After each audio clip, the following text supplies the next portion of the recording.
మరొకసారి మీకు అందరికీ యేసుక్రీస్తు నామములో వందనాలు సమర్పిస్తున్నాను. చివరి తరగతి ఈ రోజు తరగతి మాత్రమే చివరిది, కానీ సబ్జెక్ట్ చివరి సబ్జెక్ట్ అయితే కాదు.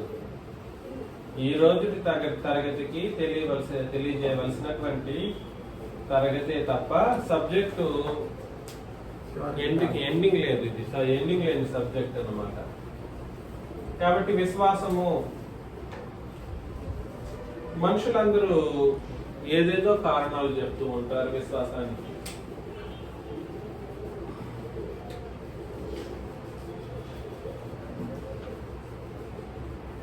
విశ్వాసమునకు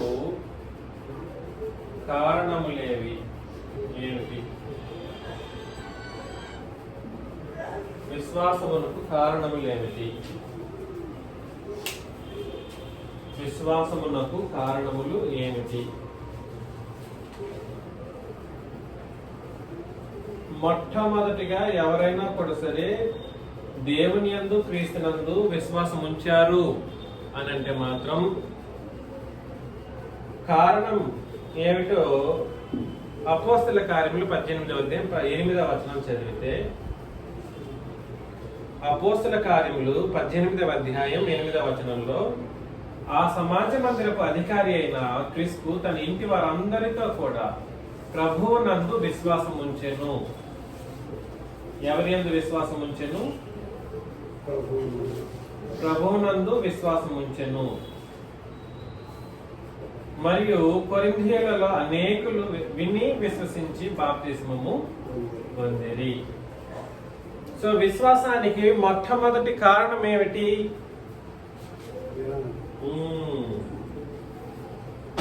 విశ్వాసానికి మొట్టమొదటి కారణం ఏమిటి అనంటే, అపోస్తలులు ప్రకటించిన ఏమిటి? సువార్తను వినడం మొట్టమొదటి రూల్ అన్నమాట. అపోస్తలులు ప్రకటించిన సువార్తను వినడం అనేది విశ్వాసానికి మొదటి కారణంగా ఉండాలి. అర్థం చేసుకోండి. ఎవరు ప్రకటించిన సువార్త? అపోస్తలులు మాత్రమే ప్రకటించిన సువార్తను వినడం ద్వారా మాత్రమే ఎవరైనా కూడా సరే, వినడం ద్వారా ఏం కలిగి ఉండాలి? విశ్వాసం. తద్వారా ఏం చేసుకోవాలి? బాప్తిస్మం తీసుకోవాలి. ఎఫెసీ పత్రిక 1వ అధ్యాయం 13. ఎఫెసీ పత్రిక 1వ అధ్యాయం 13లో మాట్లాడకూడదు. ఎఫెసీ పత్రిక 1వ అధ్యాయం 13లో మీరును సత్యవాక్యమును అనగా మీ రక్షణ సువార్తను విని, దేని విని? రక్షణ సువార్త. మీరును సత్యవాక్యమును అనగా మీ రక్షణ సువార్తను విని క్రీస్తునందు విశ్వాసం ఉంచి వాగ్దానం చేయబడిన ఆత్మ చేత ముద్రింపబడితిరి. దయచేసి ఇది సీరియస్ గా తీసుకోవాలి. అపోస్తలులు ప్రకటించినటువంటి సువార్తను వినడం, తద్వారా బాప్తిస్మం తీసుకోవడం, తద్వారా ఆత్మచేత ముద్రించబడటం అనేది వాస్తవానికి జరగాల్సినటువంటి కార్యక్రమం. అర్థం చేసుకోండి. చాలా కీలకమైనటువంటి ఒక విషయం అన్నమాట. తిమోతికి రాసిన 2వ పత్రికలో 1వ అధ్యాయం 13వ వచనంలో, తిమోతికి రాసిన 2వ పత్రిక 1వ అధ్యాయం 13లో, క్రీస్తు యేసునందు ఉంచవలసిన విశ్వాస ప్రేమలు కలిగిన వాడవై, క్రీస్తు యేసునందు ఉంచవలసిన విశ్వాస ప్రేమలు కలిగిన వాడవై, నీవు నా వలన వినిన హితవాక్య ప్రమాణమును గైకొనుము అన్నాడు అన్నమాట. నా వలన వినిన అనగా అపోస్తలులు ప్రకటించిన సువార్తను వినినటువంటి ప్రమాణపూర్వకమైనటువంటి వాక్యం. కొలస్సీ పత్రిక 1వ అధ్యాయం 23, కొలస్సీ పత్రిక 1వ అధ్యాయం 23లో పునాది మీద కట్టబడిన వారై స్థిరముగా ఉండి మీరు విన్నట్టు. ముందు ఏం చేశారు వీళ్ళు? ఎవరు ప్రకటించారు దాన్ని? అపోస్తలులు ప్రకటించంగా పునాది మీద కట్టబడిన వారై స్థిరముగా ఉండి మీరు విన్నట్టు ఆకాశము క్రింద ఉన్న సమస్త సృష్టికి ప్రకటింపబడినట్టు ఈ సువార్త వలన కలుగు నిరీక్షణ నుండి తొలగిపోక విశ్వాసమందు నిలిచి ఉండిన ఎడల ఇది మీకు కలుగును. పౌలను నేను ఆ సువార్తకు పరిచారకుడనైతిని.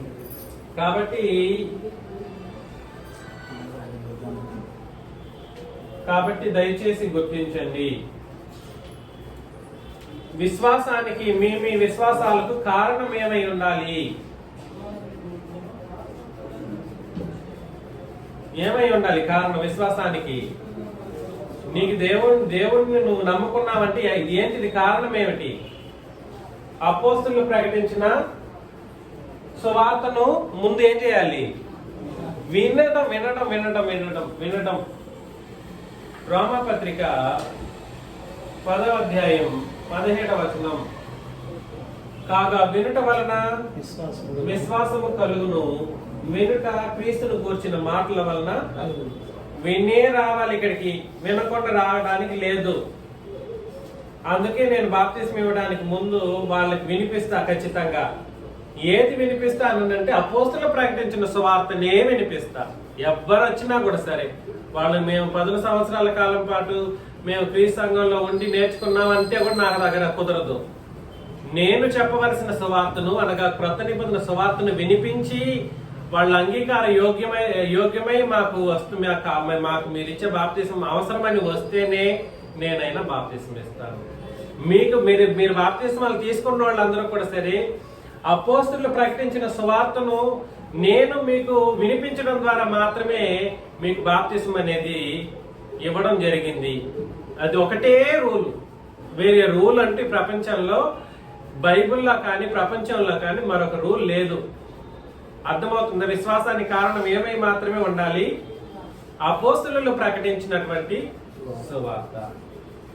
కొరింథీయులకు రాసిన మొదటి పత్రిక 15వ అధ్యాయం మొదటి 4 వచనాలు. మరియు సహోదరులారా, నేను మీకు ప్రకటించిన సువార్తను మీకు తెలియపరుచున్నాను, మీరు దాన్ని అంగీకరించి. అంటే అర్థం ఏమిటి? మీరు దానిని అంగీకరించి దాని అందే నిలిచి ఉన్నారు అంటే అర్థం ఏంటి? ముందు వాళ్ళు విని అంగీకరించి దాని అందే నిలిచి ఉన్నారు. మీ విశ్వాసం వ్యర్థమైతేనే గాని నేను ఏ ఉపదేశ రూపముగా మీకు సువార్త ప్రకటించుతున్నో ఆ ఉపదేశమును మీరు గట్టిగా పట్టుకొని ఉన్న ఎడల ఆ సువార్త వలన మీరు రక్షణ పొందవారయ్యుందురు. కాబట్టి సువార్తను వినడం ముందు నేర్చుకోవాలి. ఇది నేర్చుకోకుండానే బాప్తిస్మాలకు దింపేస్తా ఉంటారు.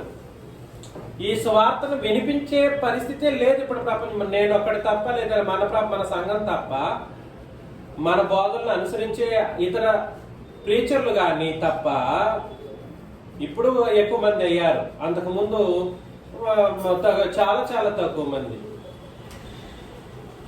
ఇదే కారణమై ఉండి బాప్తిస్మం తీసుకుంటేనే తప్ప రక్షణ అనేది జరగదు, కుదరదు, రాదు. ఈ కారణానికి మించిన కారణాలు చాలా ఉన్నాయి. దేవుణ్ణి నమ్ముకొని ఆయన యందు విశ్వాసం ఉంచడానికి ఇతరత్ర కారణాలు కూడా ఉన్నాయి. మరొక మాటను చదువుతాం. హెబ్రీ పత్రిక 4వ అధ్యాయం 2లో నేనెందుకు అపోస్తలులు ప్రకటించిన సువార్త అని పదే చెబుతున్నాను.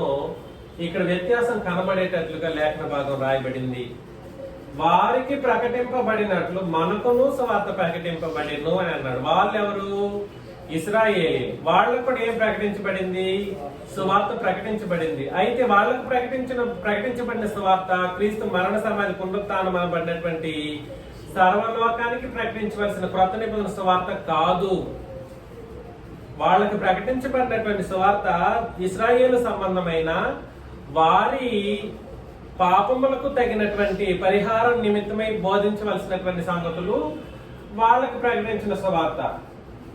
అందుకని వారికి ప్రకటింపబడినట్లు మనకును సువార్త ప్రకటింపబడిన గాని వారు వినిన వారితో ఏం చేయలేదు? విశ్వాసం గల వారే కలిసి ఉండలేదు గనుక విన్న వాక్యము వారికి నిష్ప్రయోజనం. కాబట్టి వినడం అనేది ఎంత కీలకమైనటువంటి ఒక సంగతో. రావు గారిని అడిగాం అనుకోండి ఈరోజు, అయ్యా మీకు సువార్తను ఎవరు వినిపించారని అడిగాం అనుకోండి, నేను ఎప్పుడు 30-40 సంవత్సరాలకు ముందు విన్నానండి దేవుని గురించి, అప్పుడు బాప్తీసం తీసుకున్నాను అని అన్నాడు అనుకోండి, అది ఇంకా ఎక్కడ గుర్తుకొస్తుంది, ఎవరిచ్చారు ఏమి అదంతా గుర్తు లేదని అంటే మాత్రం విన్నది ఏమైపోయింది? అర్థమవుతుందా? విన్నది ఏమైపోతుంది? నిష్ప్రయోజనం. కాబట్టి మీకు దేవుడు మీరు దేవుని యందు కానీ క్రీస్తు యందు కానీ ఉంచిన విశ్వాసానికి విన్నదేమిటి? విన్నది ఏమిటంటే అపోస్తలులు ప్రకటించిన సువార్త వినబడి ఉంటేనే మీరు సరైనటువంటి విశ్వాసాన్ని కలిగి ఉంటారు. వాళ్ళకు కూడా సువార్త ప్రకటించబడింది, వాళ్ళు విన్నారు, కానీ విన్న వాళ్ళు ఏం చేయలేదంట? విన్న వారితో కలిసి ఉండలేదంట. విన్న వాళ్ళు ఎవరు? విన్నవాళ్ళు పాత నిబంధనలు విన్నవాళ్ళు ఎవరు? ఇశ్రాయేలీలు విన్నారా? కలిసి ఉండలేదని అన్నాడు విన్నవారితో. హెబ్రీ పత్రిక 11లో ఎందరైతే పరిశుద్ధులుగా ఎంచబడి పరలోకానికి సిద్ధపరచబడ్డారో వాళ్ళందరూ విన్నవాళ్ళు. ఎవరెవరు? విశ్వాసులుగా ఎవరైతే తీర్చబడి పరలోకానికి వెళ్ళడానికి అర్హతను సాధించి వాళ్ళ పేర్లు రాయబడ్డారు చూడండి, వాళ్ళు విన్నవాళ్ళు. అర్థమవుతుందా? యెహోషువ కాలేబు విన్నారు. వాళ్ళు ఎక్కడికి వెళ్ళారు? కనాను దేశంలోకి ప్రవేశించారు. మోషే అక్కడ కాదు, ఇక్కడ విన్న వాళ్ళతో కలిసి ఉండడం అంటే అర్థం ఏమిటంటే పరిశుద్ధులుగా తీర్చబడి పరలోకానికి వెళ్ళడానికి సిద్ధంగా ఉన్న వాళ్ళ గురించి మాట్లాడటం జరిగింది అన్నమాట. విన్నవాళ్ళు దేవుని యొక్క సువార్తను విని అంగీకరించి లేదా విశ్వసించి తమ జీవన విధానాన్ని ఆ విన్నవారితో కలిసి పంచుకోవడం. జీవన విధానాన్ని ఎవరితో పంచుకోవడం? విన్నవాళ్ళతో కలిసి పంచుకోవడం. ఇప్పుడు భూమి మీద సంఘం అనేటువంటి మహా అద్భుతమైనటువంటి ఒక ప్రదేశంలో విన్న వాళ్ళందరూ కూడుకున్నప్పుడు వాళ్ళతో కలిసి ఉండడం అనేది మహాయోగ్యకరమైనటువంటి మహోన్నతమైనటువంటి ఒక అవకాశంగా మనం చేజిక్కించుకొని ఇక్కడ వచ్చి కూర్చోవాలి. సంఘం వారు ఈ రోజు గుంటూరులో కూడుకుంటుందని అంటే అసలు వదిలిపెట్టేసి అన్ని ఇక్కడ వచ్చి కూర్చోవలసిన పరిస్థితులు ఉన్నాయి. విన్న వాళ్ళతో కలిసి ఉండడం చాలా చాలా ఇంపార్టెంట్ విషయం. లేదనంటే విశ్వాసం క్షీణించిపోతా ఉంటది, బలహీనులైపోతారు. తర్వాత ఏమైంది వాళ్ళ పరిస్థితి? వినిన వారితో విశ్వాసం గల వారి కలిసి ఉండలేదు కనుక విన్న వాక్యం ఏమైపోతుంది వారి విషయంలో? కాబట్టి దయచేసి గుర్తించండి, సువార్తను వినిన వాళ్ళతో మనం కలిసి బ్రతకాల్సినటువంటి పరిస్థితులు ఉన్నాయి. కలిసి అడుగులేయాలి, కలిసి పని చేయాలి. అర్థమవుతుంది కదా నేను చెప్పే విషయం? కాబట్టి నంబర్ 1 విశ్వాసానికి కారణం ఏమిటంటే ఏమిటి కారణం? అపోస్తలులు ప్రకటించిన సువార్తను వినడం మొట్టమొదటి కారణం అయి ఉండాలి. అర్థమవుతుందా? రోమీయులకు రాసిన పత్రికలో 4వ అధ్యాయం 13 నుండి 16 వచనాలు చదివినప్పుడు, రోమీయులకు రాసిన పత్రిక 4:13 నుండి 16 వచనాలు చదివినప్పుడు, అతడు లోకములకు వారసుడగునను వాగ్దానము అబ్రహామునకైనను అతని సంతానమునకైనను ధర్మశాస్త్ర మూలముగా కలగలేదు. ఎందుకంటే అప్పుడు ధర్మశాస్త్రం ఉందా? ఏంటి ఎవరు మాట్లాడలేదు? రోమా 4:13 నుండి 16 వచనాలు. అతడు లోకమునకు వారసుడగునను వాగ్దానము అబ్రహామునకైనను అతని సంతానమునకైనను ధర్మశాస్త్ర మూలముగా కలుగలేదు గాని విశ్వాసం వలన నీతి మూలముగానే కలిగెను. ధర్మశాస్త్ర సంబంధులు వారసులైన ఎట్ల విశ్వాసం ఏమైపోతుంది? ధర్మశాస్త్ర సంబంధులు వారసులైతే విశ్వాసం ఏమవుతుంది? వ్యర్థమగును, వాగ్దానమును నిరర్థకమగును. అనగా ధర్మశాస్త్రము ఉగ్రతను పుట్టించును, ధర్మశాస్త్రం లేని ఎడల అతిక్రమమును లేకపోను. ఈ హేతువు చేత ఆ వాగ్దానమును యావత్ సంతతికి అనగా ధర్మశాస్త్రం గల వారికి మాత్రము కాక అబ్రహాములకు ఉన్నట్టు విశ్వాసం గల వారికి కూడా దృఢము కావాలని కృపను అనుసరించినదై ఉన్నట్లు అది విశ్వాస మూలమైనదాయను అని అన్నాడు అనమాట.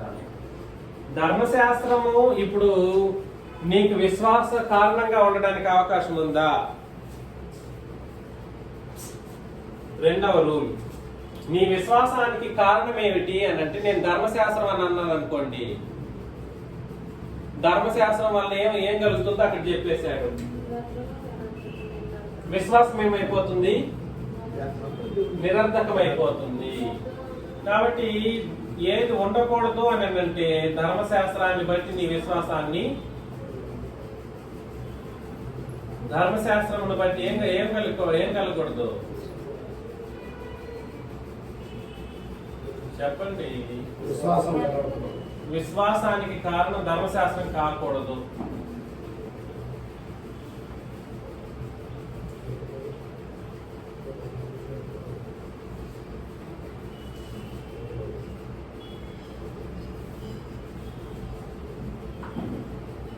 ఒకవేళ అయితే ఏమైపోతుంది?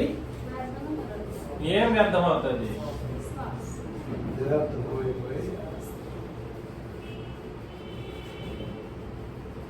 విశ్వాసానికి కారణం ధర్మశాస్త్రం కాకూడదు. అవునా? గలతీ పత్రిక 2వ అధ్యాయంలో, గలతీ పత్రిక 2వ అధ్యాయం 10 నుండి 15 వచనాలు చదివినప్పుడు, లేదా చివరి వచనాల వరకు నేను చదివేస్తాను. మేము బీదలను జ్ఞాపకము చేసుకున్న వాళ్ళని మాత్రమే వారు కోరిరి, అలాగు చేయుటకు నేనును ఆసక్తి కలిగి ఉంటుంది. అయితే కేఫా అంత్యోక్యకు వచ్చినప్పుడు అతడు అపరాధిగా తీర్చబడ్డాడు. కేఫా అంటే ఎవరు? పేతురు. అపరాధిగా తీర్చబడిన గనుక నేను ముఖాముఖిగా అతన్ని ఏం చేశాను? ఎదిరించి తిని. ఏలయనగా యాకోబు వద్ద నుండి కొందరు రాకమునుకు అతడు అన్ని జనులతో భోజనం చేయుచున్నాడు. కానీ వారు రాగానే సున్నతి పొందిన వారికి భయపడి వెనుక తీసి వేరైపోయాడు. యూదులు సున్నతి పొందిన వాళ్ళు లేనప్పుడేమో అన్ని జనులతో కలిసి భోజనం చేశాడు. ఏమి వ్యత్యాసం లేదన్నట్లుగా. వాళ్ళు వచ్చారో లేదో, ఇంకా వాళ్ళని అప్పటికే తింటున్న కంచాన్ని కూడా వదిలిపెట్టేసి వీళ్ళతో పాటు వెళ్ళిపోయాడు, సున్నతి పొందిన వాళ్ళతో పాటు. తక్కిన యూదులను అతనితో కలిసి మాయ వేషం వేసుకొని గనుక బర్నబా కూడా వారి వేషధారణ చేత మోసపోయేను. కాబట్టి పేర్లు రాసేదా లేదా? శేషు గారు ఆన్సర్ దొరికిందా? బోధ విషయంలోనూ చేస్తున్న తప్పుడు కార్యక్రమాల విషయంలో పేర్లు అనేది వాడబడడం జరిగిందా లేదా? ఎవరు తప్పు చేసినా వాళ్ళ పేర్లు వాడాల్సిన అవసరం ఉందా లేదా? ఉంది. కాబట్టి బర్నబా కూడా వారి వేషధారణము చేత ఏం చేశాడు? మోసపోయాడు. వారు సువార్త సత్యము చొప్పున క్రమముగా నడుచుకొనకపోవట నేను చూచినప్పుడు అందరి ఎదుట కేఫాతో నేను చెప్పినదేమనగా. ఎవరి ఎదుట చెప్పాడు? అందరి ఎదుట పేతురుతో చెప్పాడు. సైడ్కి లాక్కెళ్ళి చెప్పలేదు పేతుర్ని. ఎందుకు ఇట్లా చేశావు? రా, నువ్వు పెద్ద అపోస్తలుడివి, మొట్టమొదటి అపోస్తలుడివి, ప్రయారిటీలో ఉన్నవాడివి, ప్రథముడువు. అందరి ముందు చెప్పేశాడు, నన్ను అవమానించాడు అన్నట్లు. ఇది అవమాన కారణం అది కాదు. సరే, ఏదేమైనప్పటికీ సువార్త సత్యము చొప్పున క్రమముగా నడుచుకోలేకపోవటం నేను చూచినప్పుడు అందరి ఎదుట కేఫాతో నేను చెప్పినదేమనగా, నీవు యూదుడవై ఉండి యూదుల వలె కాక అన్ని జనుల వలనే ప్రవర్తించుచుండగా అన్ని జనులు యూదుల వలె ప్రవర్తింపవలనని ఎందుకు బలవంతం చేయుచున్నావు? మనము జన్మం వల్ల యూదులమే గాని అన్ని జనుల్లో చేరిన పాపులము కాము. మనుషుడు యేసుక్రీస్తునందలి విశ్వాసం వలనే గాని ధర్మశాస్త్ర సంబంధమైన క్రియల మూలమున నీతిమంతుడిగా తీర్చబడడని ఎరిగి మనమును ధర్మశాస్త్ర సంబంధమైన క్రియల మూలమున కాక క్రీస్తునందలి విశ్వాసం వలనే నీతిమంతులమని తీర్చబడటకై యేసుక్రీస్తునందు ఏం ఉంచున్నాము? విశ్వాసం ఉంచున్నాం. కాబట్టి నీ విశ్వాసానికి ధర్మశాస్త్రం పనికొస్తుందా? చెప్పండి ఇప్పుడైనా. పనికిరాదు. విశ్వాసానికి కారణం ధర్మశాస్త్రం అయ్యే అవకాశం ఉందా? లేదు. నువ్వు క్రీస్తు యందు విశ్వాసం ఉంచడానికి అయినటువంటి పరిస్థితుల్లో ఉన్నప్పుడు ధర్మశాస్త్రాన్ని బోధించి ధర్మశాస్త్ర సంగతులను బట్టి క్రియారూపం దాల్చేటువంటి పరిస్థితులు ఎవరైతే కలిగి ఉంటారో వాళ్ళు క్రీస్తునందు ఏం ఉంచలేదు? విశ్వాసం ఉంచాలి. సరైనటువంటి విశ్వాసం ఉంచలేదు. అట్లాంటి పేతురు తప్పిపోతేనే ఖండించిన పరిస్థితులు ఉన్నప్పుడు నువ్వు నేను ఎంత నేను ఇప్పుడు అట్లాంటిది ఖండిస్తే మాత్రం మనుషులకి బాధాకరమైనటువంటి పరిస్థితులుగా మారిపోతా ఉంది. తర్వాత 16 ధర్మశాస్త్ర సంబంధ క్రియల మూలమున ఏ శరీరియు నీతిమంతుడని తీర్చబడడు కదా. ధర్మశాస్త్ర సంబంధమైన క్రియల మూలమున ఏ శరీరియు అంటే ఏ శరీరి? అది ఇశ్రాయేలీయుడు కావచ్చు, అన్ని జనుడు కావచ్చు. దాని వలన ఎవడు కూడా ఏం కాలేడు. పాత నిబంధన వలన ఏ శరీరీ నీతిమంతుడిగా తీర్చబడడు కదా. కాగా మనము క్రీస్తునందు నీతిమంతులమని తీర్చబడ్డకు ఎదుర్చుండగా మనము పాపులముగా కనబడిన యెడల ఆ పక్షమందు క్రీస్తు పాపమునకు పరిచారకుడాయన అట్లా రాదు. నేను పడగొట్టిన వాటిని మరలా కట్టిన యెడల నన్ను నేనే అపరాధినిగా కనపరుచుకుందును కదా. కాబట్టి ధర్మశాస్త్రాన్ని విశ్వాసంతో ముడిపెట్టేటువంటి వాడు ఒకటి పడగొట్టిన దాన్ని ఏం చేస్తున్నాడు?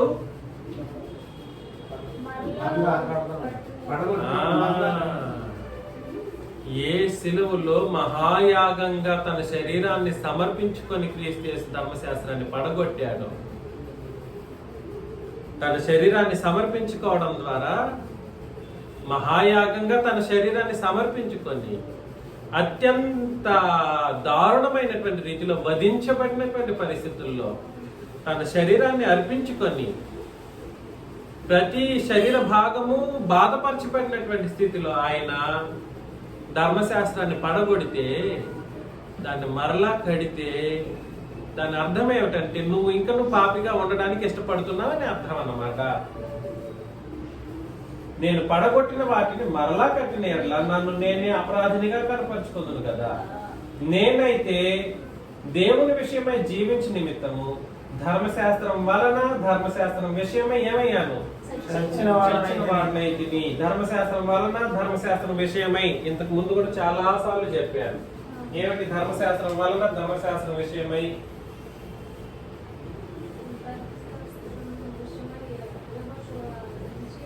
ధర్మశాస్త్రం వలన ధర్మశాస్త్రం విషయమై.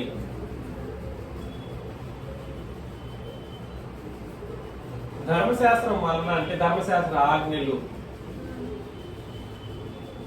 ధర్మశాస్త్రం వలన అంటే ధర్మశాస్త్ర ఆజ్ఞలు. ఇది నిర్గమకాండం 19 నుండి ద్వితీయోపదేశకాండం లాస్ట్. ధర్మశాస్త్రం విషయమై అంటే ఈ ఆజ్ఞల్ని పాటిస్తూ ఉంటారు చూడండి ఇశ్రాయేలు జనాంగం, అది ధర్మశాస్త్ర విషయాలు. ఈ ఆజ్ఞలను పాటిస్తూ ఈ దేవుడు ఆజ్ఞలు అయితే ఇచ్చేసారు ఇక్కడ నుండి ఇక్కడ వరకు. ఇలా చేయాలి, అలా ఉండాలి, మీరు ఈ తప్పు చేస్తే ఆ బలులు సమర్పించాలి, ఈ ధూపం వేయాలి, అన్ని జనుడు మీ దగ్గర దాన్ని ఇదేంటి ముట్టుకొని అన్య ధూపం కూడా వేయకూడదు అన్నట్లుగా ప్రతి ఆజ్ఞలు ఇక్కడ దేవుడు ఇచ్చేసాడు. దీన్ని పాటించే సంగతుల్ని ధర్మశాస్త్రం విషయమై అని అన్నాడు. దీన్ని ఈ ఆజ్ఞలు పాటించే విషయాన్ని ధర్మశాస్త్ర విషయం అని అన్నాడు. ఇది పాటించడం. పాటించడం అంటే ఎక్కడి నుండి ఎక్కడి వరకు? యెహోషువ నుండి శిలువ మరణం, క్రీస్తు యొక్క శిలువ మరణంలో ఈ ఆజ్ఞలు పడగొట్టేంత వరకు. ఈ ఆజ్ఞలు ఏం చేయబడతాయి? పడగొట్టేంత వరకు ఏవైతే సంగతులు ఉన్నాయో దాన్నంతా ఏమన్నాడంటే ధర్మశాస్త్రం విషయమై అని అన్నాడు అనమాట. కాబట్టి ఏం చెప్పాడు ఇక్కడ, నేనైతే దేవుని విషయమై జీవించిన నిమిత్తం ధర్మశాస్త్రం వలన ధర్మశాస్త్రం విషయమై చచ్చిన వాడినైతే ఈ ధర్మశాస్త్ర విషయాలు నాకు అవసరం లేదు. తర్వాత ఆజ్ఞలు నాకు అవసరం లేదు. ఈ రెండింటి విషయంలో నేనేమైపోవాలి, చచ్చిన వాడనైతిని అని నేను చెబుతా ఉంటే, అపోస్తలులు చెప్తా ఉంటే, అపోస్తలులు ధర్మశాస్త్రాన్నే బోధించారండి. వాడిని ఏమనాలి నేను? అపోస్తలుడు ఏం చెప్పాడు? ధర్మశాస్త్రాన్ని బోధించాడా పౌలు గారు? ఎక్కడ బోధించాడు ధర్మశాస్త్రాన్ని? ఎక్కడ బోధించాడు? ఎక్కడ బోధించాడు? ఆ రెండింటి విషయంలో నేను చచ్చిన వాడిని అయితేనే అని పౌలు గారు అంటా ఉన్నాడు.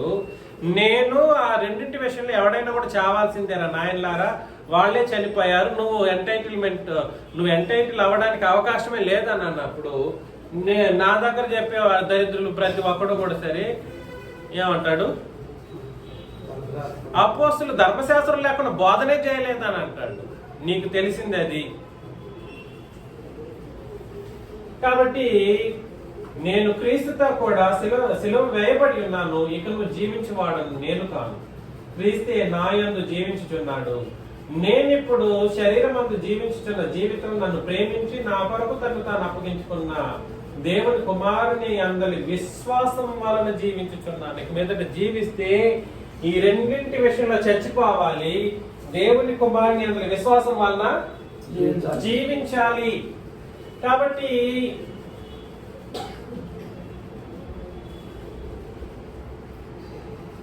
కుమారుని అందరి విశ్వాసం వలన జీవితాన్ని ఏం చేయాలి? నీ విశ్వాసానికి కారణం ధర్మశాస్త్రం అయితే అసలు మొత్తానికి నువ్వు తప్పులో కాలేసావని అర్థం. మొత్తానికి ఫెయిల్, అట్టర్ ఫ్లాప్ గా నరకానికి సిద్ధమైపోయావు. ధర్మశాస్త్రం విషయంలో నువ్వు కంప్లీట్ గా చచ్చిన వాడు అయితేనే తప్ప ఇక్కడ క్రీస్తు యేసునందు విశ్వాసం అనే ఒక కాన్సెప్ట్ మనుషులకి అర్థం కాదు. ఈ విషయానికి ఎవడైతే రాజీకి వస్తాడో, ఇప్పుడు రాజీ పడాల్సిన పరిస్థితి వచ్చింది. రాజీ కాదు కదా, ఇది ఆజ్ఞ. అయినా కూడా సరే ఈ సంగతులను రాజీ పడేటట్లుగా దేవుడే అపోస్తలుల ద్వారా రాజీ పడే పరిస్థితికి వచ్చాడు. అపోస్తలుల ద్వారా దేవుడే రాజీకి దిగి వచ్చాడు. రాయబారం పంపి రాజీకి వచ్చి, నాయనా నీకు ధర్మశాస్త్రం ఇంకా పనికిరాదు, నువ్వు ఆ ధర్మశాస్త్రం నిన్ను పరలోకానికి నడిపించదు అని దేవుడే నిన్ను నీ కొరకు నీకు నా కుమారుడైన క్రీస్తు యేసు శిలువలో మరణించిన సంగతిని గుర్తించి ఆయన ఏదో విశ్వాసం ఉంచితే నువ్వు నా దగ్గరికి రావచ్చు అనే రాజీకి ఆయన దిగవచ్చి, ఆయన రాజీకి దించింది యేసుక్రీస్తు. దేవుడిని రాజీకి దించింది ఎవరు? తండ్రి అయిన దేవుడే దిగొచ్చి వేడుకునే పరిస్థితి. కొరింథీయులకు రాసిన మొదటి పత్రిక 5వ అధ్యాయం, 2వ కొరింథీ 5వ అధ్యాయంలో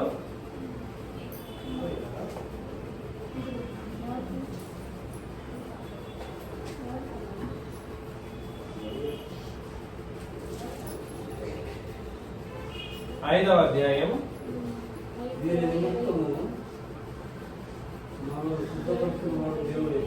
2వ కొరింథీ 5వ అధ్యాయం 18 నుండి నేను చదువుతున్నాను.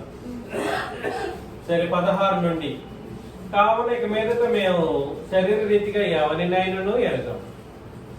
మేము క్రీస్తును శరీర రీతిగా ఎరిగి ఉండినను ఇక మీదట ఆయన్ని ఎలా ఎరగము? శరీర రీతిగా ఎరగం. అంటే అర్థం ఏమిటి? దేవుడని ఎరుగుతారు, ఎరగాలి. ఎవడైనా కూడా సరే యేసు ప్రభువుని ఎరిగే విషయంలో నువ్వు దేవుణ్ణి ఎలా విశ్వసించావో క్రీస్తుని ఎలా విశ్వసించాలి. ఎవరిని నేను శేషు గారినో లేదంటే మరియదాస్ గారు లాంటి మానవులను పట్టుకుని విశ్వసించను. నేను విశ్వాసం అనేది ఎవరి యందు ఉంచుతారు? ఉదయమే ఆలోచన చేశారు. విశ్వాసం ఎవరి యందు ఉంచుతారు? దేవుడి యందు ఉంచుతారు. విశ్వాసం అనే దాన్ని ఎవరి యందు సర్వసాధారణంగా ఉంచేది? దేవుడి యందు విశ్వాసం ఉంచుతారు. నరుల యందు ఎవడు విశ్వాసం ఉంచడు? విశ్వాసం ఉంచాల్సిన అవసరము లేదు. యేసు ప్రభునందు విశ్వాసం ఉంచడం అంటే అర్థం ఏమిటంటే అది ఆయన దైవత్వాన్ని సూచించే ఒక విశ్వాస్యత. ఏది? ఆయన దైవత్వాన్ని బట్టి మనం ఏం చేయాలి? ఆయన యందు విశ్వాసం ఉంచాలి. కాబట్టి ఇక్కడ చదువుతాం, క్రీస్తును శరీర రీతిగా ఎరిగి ఉండి నన్ను ఒకప్పుడు ఆయన నీకు మీదట ఆయన్ని ఎలా ఎరగము? శరీర రీతిగా ఎరగము. అపోస్తలులు చెప్తున్న మాట అది.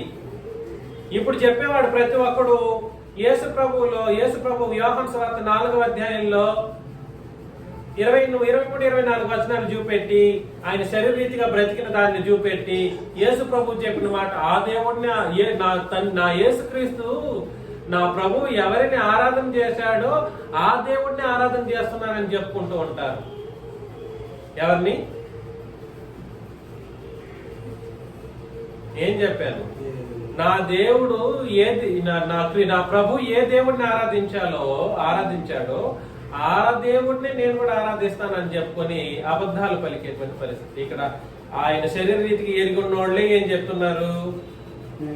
మేము ఇక మీదట ఆయన అలాగే ఎరగం. ఆయన దేవుడు, అర్థమవుతుంది కదా. శరీర రీతికి ఎరగమంటే ఇంకా ఆయన స్థితి ఏమిటి? దైవత్వపు స్థితి. కాగా ఎవడైనా క్రీస్తు నందు ఉన్న ఎడల, అసలు ఒక మనిషి అయితే క్రీస్తు నందు ఉండడం అంటే అర్థం ఏమిటి? యేసు క్రీస్తు మనిషి అయితే క్రీస్తు నందు ఎవడైనా క్రీస్తు నందు ఉన్న ఎడల వాడు నూతన సృష్టి అని అన్నాడు. క్రీస్తు నందు ఉండడం ఏమిటి? క్రీస్తు నరుడైతే ఎలా ఉంటాడు? క్రీస్తు నందు క్రీస్తు నరుడు అంటున్నావు అబ్బా. ఈరోజు నరుడని చెప్తున్నటువంటి నీవు క్రీస్తు నందు ఎలా ఉంటావు? ఆ ఉండడం అంటే అర్థం ఏమిటి? ఆయన ఏమన్నా నరుడా? ఆయన నరుడైతే క్రీస్తు నందు ఉండడం అనే ఒక మాటకు నీకు అర్థం ఇంకా నువ్వు తెలియలేదని అర్థం అన్నమాట. ఆయన నరుడు కాదు కాబట్టి ఆ పద్యాలు వాడబడినటువంటి పరిస్థితులు మనకు తెలియజేయడం జరిగింది. పాతవి గతించను, ఇదిగో క్రొత్త వాయును అంటే అర్థం ఏమిటి తెలుసా మీకు? పాతవి గతించినట్టు ఏది గతించింది? పాతది. అది పాతవి గతించను పాపం గతించిపోయి, పాపం కాదు గతించింది, ముందు పాపం కాదు గతించింది, పాతవి అంటే అర్థం ఏమిటి? ఏంటండి పాతవి? చెప్పండి. పాతవి అంటే ఏమేమి? పాతవి అంటే ఒకటే లేదా అనేకములా? అది చెప్పండి. పాతది పాపం ఒకటే, పాతవి కాదు. నేను చెప్తున్నది మీకు అర్థమవుతుందా? పాతవి అని అంటే అర్థం ఏమిటి? ఏమేమి గతించినాయి? ధర్మశాస్త్రం గతించింది. పాపం ఏమైంది? పాపానికి పరిహారం క్రీస్తు శిలువలో దొరికింది. తర్వాత మరణము నిరర్థకమైపోయింది. మరణం ఏమైంది? గతించిపోయింది. బ్రతికే అద్భుతమైన అవకాశం క్రొత్త నిబంధనలో పెట్టాడు. ఇశ్రాయేలు రాజ్యం ఏమైంది? మృతి చెందింది. సంఘం అనే క్రొత్త సృష్టి, క్రొత్త ఆకాశం, క్రొత్త భూమి భూలోకంలోనే ఏర్పాటు చేయడం జరిగింది. ఇవన్నీ పాతవి, ఇవన్నీ గతించాయి. ఒకటి కాదు పాపమే గతించింది. పాపం కాదు, ఇక్కడ పాపం గురించి కాదు చెప్తున్నది. ప్రతి ఒక్కడు అదే చెప్తాడు. పాపం ఇక చేసిన పాపాలన్నీ పాపాలు అంటాడు తిరిగి. పాపాలు కాదు, పాపాలు రెండు ఒకటే. నేను చెప్పే ఈ విషయాలు మీకు అర్థం కావాలి. కాబట్టి పాతవి గతించెను, ఇదిగో క్రొత్త వాయును అని అంటే క్రొత్తవి ఏంటేంటివి? ఇశ్రాయేల్ రాజ్యం చనిపోయింది, అది వచ్చింది. ఇంకోటి ఏంటి? సంఘం వచ్చింది, క్రొత్తది. ధర్మశాస్త్రం కొట్టివేయబడింది, ఇంకోటి ఏమొచ్చింది? క్రొత్త నిబంధన వచ్చింది. పాపము కొట్టివేయబడింది, అది దానికి సరైనటువంటి పరిస్థితుల్లో మనుషులు క్షమాపణ, రక్షణ పొందుకున్నటువంటి పరిస్థితి. మరణం పోయింది, జీవము అక్షయత వెలుగులోనికి వచ్చింది. ఇవి వచ్చింది కొత్తవి. ఇదిగో కొత్త వాయును అన్నట్టు ఒకటి కాదు, ఒక దాని గురించి కాదు మాట్లాడుతున్నది. ఒక పాపం గురించి అయితే కొత్తది వచ్చింది అని అనొచ్చు. కొత్తవి అని అన్నాడు. ఇట్లా లిస్ట్ అవుట్లు చేసుకుంటూ పోతే చాలా ఉన్నాయి మాట్లాడడానికి. సరే, ఇదిగో క్రొత్తవాయును, సమస్తమును దేవుని వలనైనవి.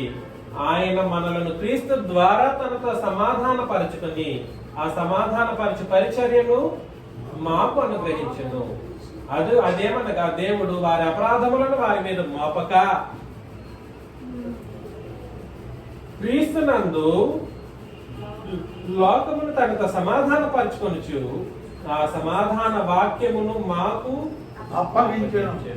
అపోస్తలులకు అప్పగించిన సమాధాన వాక్యము అన్న, సువార్త అన్న, వర్తమాన వాక్యము అన్న, మా వల్ల నిన్న హితవాక్య ప్రమాణము అని అన్న సువార్త. కావున దేవుడు మా ద్వారా వేడుకున్నట్టు ఆయన దిగి వచ్చాడు వేడుకోవడానికి. వేడుకునేటట్టు చేసింది ఎవరు? యేసుక్రీస్తు. ఏంటి అది మాకు తిరిగి అలా చెప్తున్నారు. 19, దేవుడు వారి అపరాధములను వారి మీద మోపక క్రీస్తునందు లోకముతో తనతో సమాధాన పరచుకొనచ్చు అని అన్నాడు. ఆయన మనల్ని క్రీస్తు ద్వారా తనతో సమాధాన పరచుకొని క్రీస్తు ద్వారా తనతో సమాధాన పరచుకోవడానికి ఆయనే దిగి వచ్చి దేవుడు మా ద్వారా వేడుకున్నట్టు మేము క్రీస్తుకు రాయబారులమై దేవునితో సమాధాన పడడని క్రీస్తు పక్షముగా మిమ్మల్ని బ్రతిమాలుకొనుచున్నాం. ఎందుకనగా మనం ఆయన యందు దేవుని అగునట్లు పాప మెరుగని ఆయనను మన కోసం ఏం చేశాడు? పాపముగా చేశాడు. దయచేసి గుర్తించండి, శిలువ మరణంలో క్రీస్తు మరణించినప్పుడు మన యొక్క విశ్వాసము ఆయన మరణం ద్వారా కలగాల్సినటువంటి కారణాన్ని బట్టి ఆ విశ్వాసం కలగాలంటే ఈ సువార్త అనబడినటువంటి ఇది చెప్పబడాలి, అపోస్తలుల ద్వారా చెప్పబడాలి, మా ద్వారా చెప్పబడేటట్లు దేవుడు చేశాడు. దేవుడే రాజీకి దిగి వచ్చాడు. కారణం ఏమిటి? యేసుక్రీస్తు ద్వారా తనతో సమాధాన పరచుకోవటానికి దేవుడు దిగి వచ్చాడు భూమి మీదకి.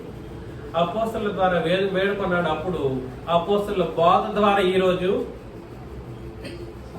అప్పుడు అపోస్తలుల ద్వారా వేడుకున్నాడు. ఇప్పుడు అపోస్తలుల బోధ ద్వారా, సంఘం ద్వారా క్రొత్త నిబంధన సువార్తను బట్టి రాజీకి దిగి వచ్చాడు. అందుకే నేను చాలా సందర్భాల్లో చెబుతూ ఉంటాను, మనమే తగ్గుదాం. తల ఇప్పుడు ఇట్లా పెట్టుకొని పోవడం కాదు, మనమే తగ్గుదాం, రాజీకి వెళదాం, అడుగుదాం, నరకం పోకండి అని చెబుతాం. సువార్త, క్రొత్త నిబంధన సువార్తను బట్టి సువార్తను ప్రకటిస్తాం. అది ఎంత వాళ్ళైనా సరే మనం తెలియజేయవలసినటువంటి పద్ధతి ఈ క్రొత్త నిబంధన పద్ధతి. ఇందులో ధర్మశాస్త్రానికి తావు ఉందా లేదా? ఒక్కెంత కూడా లేదు. పాత నిబంధన కలిపి బోధించడానికి ఒక్కెంత అవకాశం కూడా లేదు. గలతీ పత్రిక 3వ అధ్యాయంలో యాక్చువల్లీ గలతీ పత్రికను చదివేయాల్సింది. ప్రతి అధ్యాయం కూడా సరే గలతీ పత్రిక స్పెషాలిటీ చెప్పేస్తున్నా.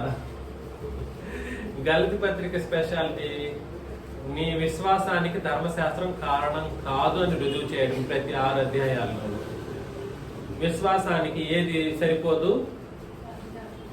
ధర్మశాస్త్రం నీ విశ్వాసానికి ఒక్కంత పనికిరాదు నాయన అని చెప్పడమే గలతీ పత్రిక యొక్క ప్రతి అధ్యాయంలోని సంగతులు వివరిస్తాయి. నేనేం చెప్పాను తమ్ముడు? రిపీట్ చేయి తమ్ముడు. విశ్వాసానికి ధర్మశాస్త్రం పనికిరాదు. ఇప్పుడున్న మన సంఘంలో లేదా క్రొత్త నిబంధన ప్రకారం ఎవరైనా కూడా సరే విశ్వాసం ఉంచి దేవుణ్ణి ఎరిగి సువార్తను వినడం ద్వారా విశ్వాసం కలిగి బాప్తిస్మం తీసుకుంటేనే సరే అది విశ్వాసం అనిపించబడుతుంది. లేదని అంటే ధర్మశాస్త్రం కల్పించి బోధించినట్లయితే అది విశ్వాసము కాదు కాదు కాదని 1వ అధ్యాయంలో కొట్టేస్తాడు, 2వ అధ్యాయంలో కొట్టేస్తాడు, 3వ అధ్యాయంలో ఏమంటాడో కొన్ని వచనాలు చదువుతాం. 3వ అధ్యాయంలో మొదటి నుండి నేను చదువుతాను. ఓ అవివేకులైన గలతీయులారా, మిమ్మల్ని ఎవడు భ్రమ పెట్టెను? సిలువ వేయబడిన వాడు అయినట్టుగా యేసుక్రీస్తు మీ కన్నుల ఎదుట ప్రదర్శించబడింది. అంటే వీళ్ళు బోధిస్తూ ఉన్నప్పుడు ఒక టీవీ లాగా ప్రదర్శించేటట్లుగా యేసుక్రీస్తు యొక్క సిలువ మరణం ప్రదర్శించబడిందంట. ఒక టీవీలో యేసు ఎలా మరణించాడో రన్ అవుతూ ఉంటే ఎలా చూశారో చూడగలము టీవీలో చూసినట్లు. అట్లా అపోస్తులు ప్రకటిస్తూ ఉండగా క్రీస్తు యొక్క మరణం అనేది కళ్ళకు అద్దినట్లుగా ప్రకటించబడిందంట. ఇది మాత్రమే మీ వలన తెలుసుకొని కోరుచున్నాను, ధర్మశాస్త్ర సంబంధ క్రియల వలన ఆత్మను పొందితిరా లేక విశ్వాసంతో వినటం వలన పొందితిరా? మన సబ్జెక్ట్ ఏమిటి చెప్పండి? విశ్వాసములకు కారణం ఏమిటి? సబ్జెక్ట్ అది. ప్రతి అధ్యాయంలో మరలా చెబుతున్నాను, ప్రతి గలతీ పత్రికలోని ప్రతి అధ్యాయంలోను మన విశ్వాసానికి ధర్మశాస్త్రం పనికి రాదు. క్రొత్త నిబంధన సంఘంలో ఉన్న వాళ్ళ యొక్క విశ్వాసానికి పాత నిబంధన పనికి రాదని రుజువుపరిచి అనేక సంగతులను ఎత్తి చూపడమే ఉద్దేశం. అలా ఎవడైనా కూడా సరే విశ్వాసాన్ని ధర్మశాస్త్రంతో కలిపి బోధించాడు అనుకోండి, మేము క్రియలు చేయట్లేదు అంటాడు. తిరిగి బోధ గురించి ఇక్కడ చెప్తున్నాడు. వినడం అనే కాన్సెప్టే కదా అప్పటి నుండి మనం ఆలోచన చేస్తున్నది. మేము క్రియలు చేయట్లేదు అని అంటాడు. బోధ అదేంటి? క్రియలు చేయొద్దని అంటాము, ఉదాహరణకు మాత్రం ఏం చేస్తాము? బోధ చేస్తాం అంటారు. బోధ కాదు, ఇక్కడ వినే విషయం గురించి మాట్లాడుతూ ఉన్నాడు. మరొకసారి చదవండి. ఎవరైనా నేను చదివినా నా బైబిల్ తప్పు అంటారేమో. 2 ఇది మాత్రమే మీ వల్ల తెలుసుకొని కోరుతున్నాము. ఒక్కటి మాత్రం చెప్పండి అయ్యా మీరు. ధర్మశాస్త్ర సంబంధ క్రియల వలన ఆత్మను పొందితురా లేక విశ్వాసంతో వినుట వలన పొందితురా? కాబట్టి పరిశుద్ధాత్ముడు విశ్వాసంతో వినుట వలన వస్తాడా, లేదంటే ధర్మశాస్త్ర క్రియలో లేదా బోధలో వలన వస్తాడా? ఏది విశ్వాసంతో వినటం వలన? ధర్మశాస్త్రాన్ని కాదు సుమి, క్రొత్త నిబంధన సువార్తలు. మీరింత అవివేకులైతిరా, మొదట ఆత్మానుసారంగా ఆరంభించి ఇప్పుడు శరీరానుసారంగా పరిపూర్ణులగుదురా? వ్యర్థముగానే ఇన్ని కష్టములు అనుభవించిదిరా, అది నిజముగా వ్యర్థమగునా? ఆత్మను మీకు అనుగ్రహించి మీరు అద్భుతములు చేయించిన వాడు ధర్మశాస్త్ర సంబంధమైన క్రియల వలన లేక విశ్వాసముతో?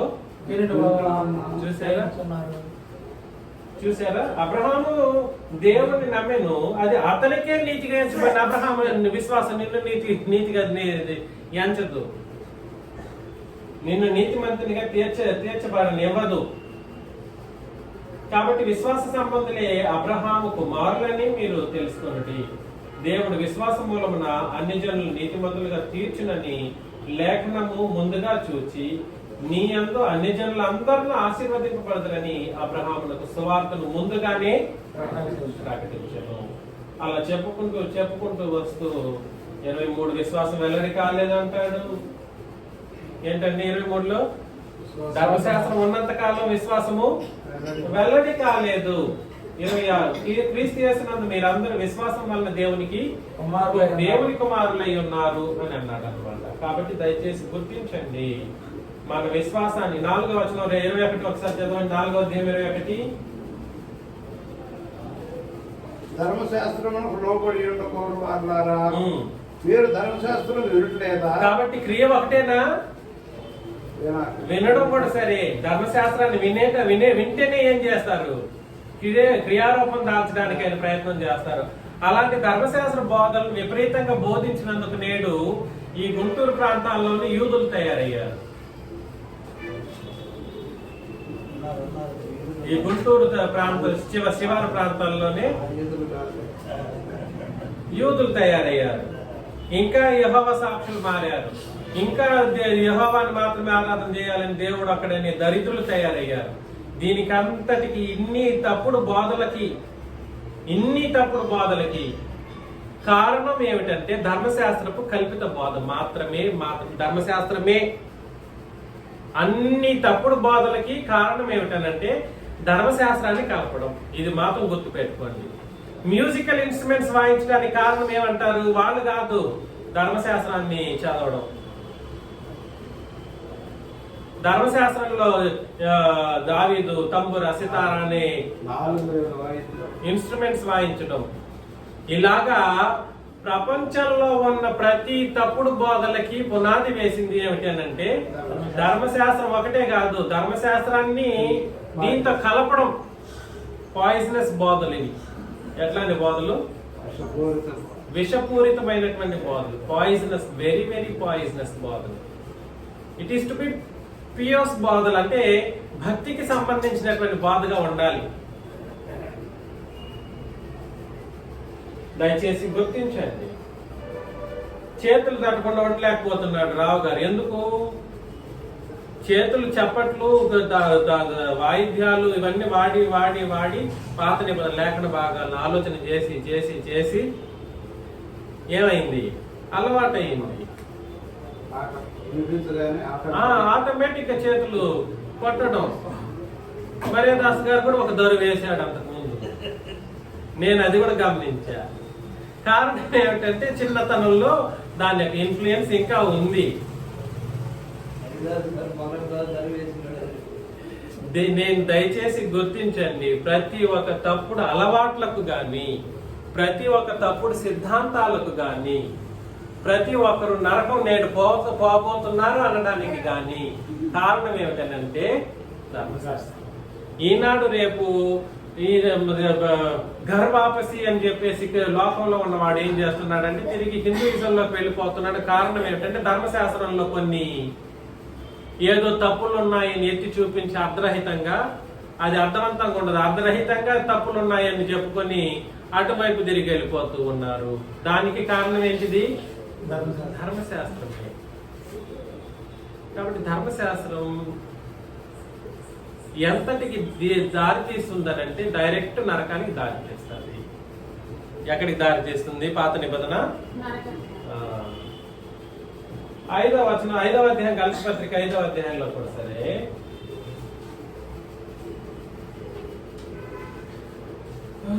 మొదటి వచనంలో కొన్ని వచనాలు, ఈ స్వాతంత్రం అనుగ్రహించి క్రీస్తు మనల్ని స్వతంత్రులుగా చేసి ఉన్నాడు కాబట్టి మీరు స్థిరముగా నిలిచి మరలా దాస్యమని కాడి క్రింద చిక్కుకొనకుడి. దాస్యమనే కాడి అంటే పాపం కాదు సుమి. తిరిగి దాస్యమనే కాడి అంటే పాపం అంటాడు. వీడి ఊహలకి అడ్డు అదుపు ఉండదు. దాస్యం అనే చెరలో వెళ్ళిపోతా, పాపం అనే దాస్య కాడి క్రింద వెళ్ళిపో. దాస్యం అనేది అక్కడ దాని గురించి కాదు మాట్లాడుతుంది, పాపం గురించి కాదు. ధర్మశాస్త్రం అనే దాస్యపు కాడి క్రింద చిక్కుకొనకుడి. చూడుడి, మీరు సున్నతి పొందిన ఎడల క్రీస్తు వల్ల మీకు ప్రయోజనం ఏమయ్యో కలగదని పౌలను నేను మీతో చెప్పుచున్నాను. ఆ రోజు రత్నకిషోర్ డిబేట్ లో కూడా సరే ఆ సుధీర్ అనేవాడు గాని, అతని ఏ బృందం అది, క్లాపింగ్ బృందం, చప్పట్ల బృందం ఏం చేసేవాళ్ళంటే ఏం చేశారు? ఇక్కడ ఏసి మనకు ధర్మశాస్త్రకుడు, ధర్మశాస్త్రం మనకు బాల శిక్షకుడు ఆయన, మనం అంటే సంఘం అని అన్నారు. మరి నాయనలారా సంఘం ఎక్కడ అయిందిరా? అది సంఘం అని ఎట్లా అవుతుంది? మనకు సంఘానికి ఎట్లా బాల శిక్షకుడు అవుతుంది? అక్కడే చెప్పాడు, ఇక విశ్వాసం వెల్లడి ఆయును కనుక ఇక బాల శిక్షకుడు కూడా మనం ఉండమని అన్నప్పుడు మనం అనే వాళ్ళు ఎవరి సంఘమా? అటు అటు ఒకవేళ అటు తిప్పుకొని వచ్చినా ఇది నా దగ్గరికే వస్తుంది. ప్రతలేకుండా నువ్వు ఎటు తిరిగి వచ్చినా నా దగ్గరికి రావాల్సిందే. కాబట్టి వింతైన విడ్డూరమైనటువంటి ఈ పరిస్థితుల్లో బోధలు జరగడం చాలా దుర్మార్గపు ఆలోచన విధానం. ధర్మశాస్త్రం యావత్తు ఆచరింపబద్ధుడై ఉన్నాడని సున్నతి పొందిన ప్రతి మనుషునికి నేను మళ్ళా దృఢముగా చెప్పుతున్నాను. సున్నతి పొందినవాడు మాత్రం ఏం చేయాలి? ధర్మశాస్త్రాన్ని యావత్తు అంటే అర్థం ఏమిటి?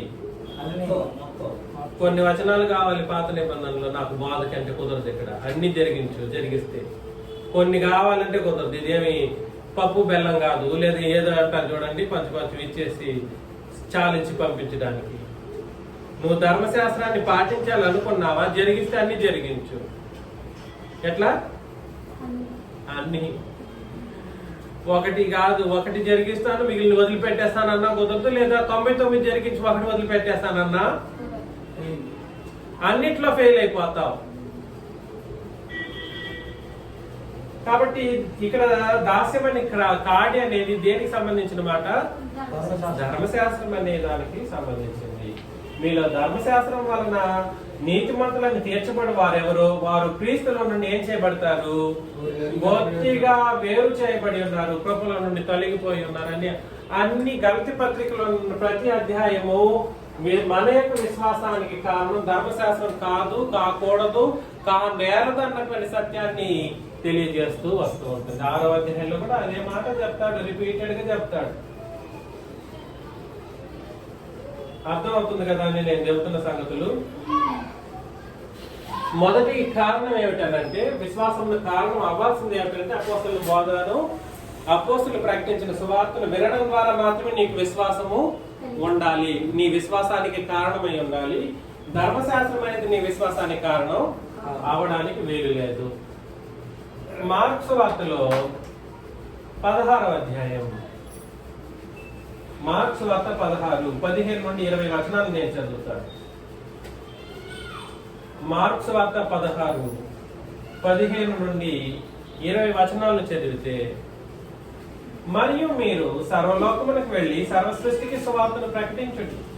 నమ్మి బాప్తిసం పొందిన వాడు రక్షింపబడును, నమ్మని వానికి శిక్ష విధించబడును.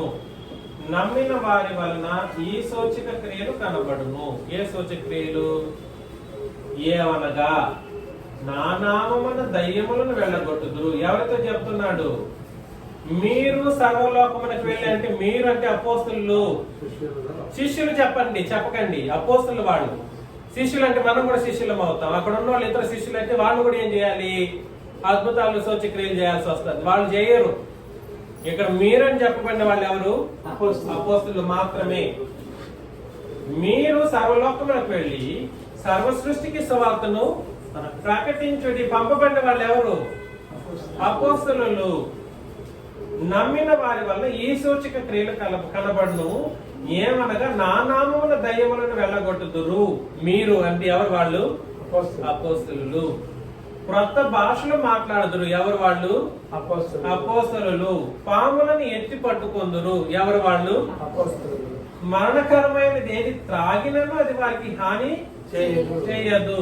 రోగుల మీద చేతులు ఉంచినప్పుడు వారు స్వస్థత పొందుదురు అని ఎవరితో చెప్పాడు? మీరు అని చెప్పబడినటువంటి అపోస్తలులతోనే చెప్పిన మాట అది, నీతో నాతో కాదు. అపోస్తలులకి చెప్పింది అపోస్తలులకే, మనకు చెప్పింది మనకే. ఈలాగు ప్రభువైన యేసు వారితో మాట్లాడిన తర్వాత పరలోకమునకు చేర్చుకొనబడి దేవుని కుడి పార్శ్వన ఆసీనుడయ్యను. వారు బయలుదేరి వాక్యమంతటా ప్రకటించిరి. ప్రభువు వారికి సహకారుడై ఉండి. ఎవరు సహకారుడై ఉండి? ప్రభువే సహకారుడై ఉండి వెనువెంట జరుగుతూ వచ్చిన సూచక క్రియల వలన వాక్యమును స్థిరపరచుచుండెను. ఆమె నన్ను అన్నాడు అన్నమాట. అర్థమవుతుందా? వెనువెంట జరిగిస్తూ వచ్చినటువంటి సూచక క్రియల వలన ఏం చేశాడు? వాక్యమును స్థిరపరచుచుండెను. అపోస్తలుల కార్యములు 2:22.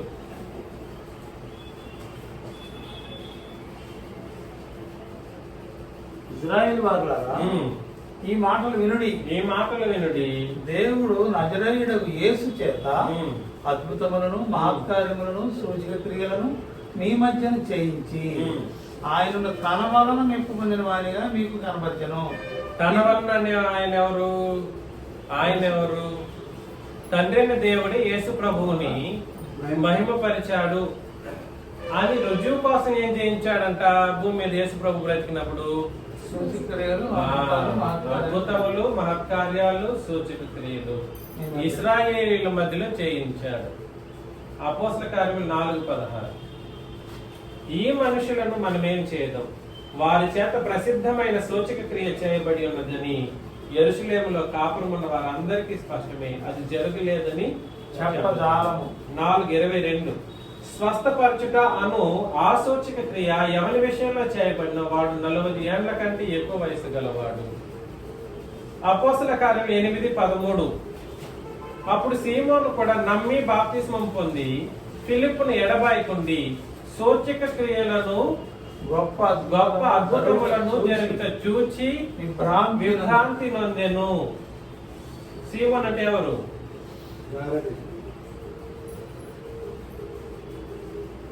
అపోస్తల కార్యములు 14:3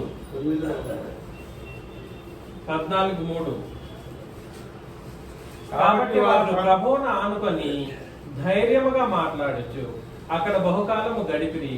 ప్రభువు వారి చేత సూచక క్రియలను అద్భుతములను చేయించి తన కృపా వాక్యములకు సాక్ష్యము ఇప్పించుచుండెను. 15-12 అంతటా ఆ సమూహం అంతయు ఊరకుండి బర్నబాయు పౌలును తమ ద్వారా దేవుడు అన్ని జనుల్లో చేసిన సూచక క్రియలను అద్భుతములను వివరించగా ఆలకించెను. 19-11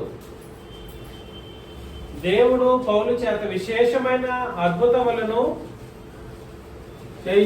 చేయించెను. ఇవంతా దీన్ని బట్టి మనకేం అర్థమవుతుంది? సబ్జెక్ట్ ఇప్పుడు ఆలోచన చేయండి.